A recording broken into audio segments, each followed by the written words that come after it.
At nasa number 17 ang isa pang Stephen King classic, ang pelikulang Christine, na isang straight-up possession movie. Ang magandang kadilak na ito ay sinapian ng isang uri ng demonyo, isang uri ng masamang espiritu. Una sa lahat, ganap na kayang ayusin ng kotse ang sarili nito, kaya kahit anong gawin mo sa kotse ay babalik ito.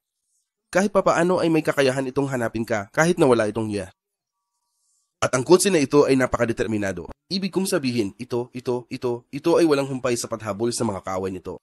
At ang pinakamalaking problema kay Christine ay nagsiselos siya, kaya gusto niyang patayin ang lahat.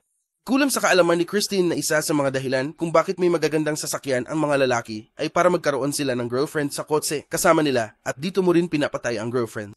Kaya't isang mahusay na pelikula, tulad ng klasikong pelikula ng pagmamay-ari, hanggang ngayon ay lubhang nakakatakot na malaman ang kotseng ito, ang napakatalino at hindi masisirang kotseng ito, ay maaaring gumagala sa mga lansangan na partikular na hinahanap ka.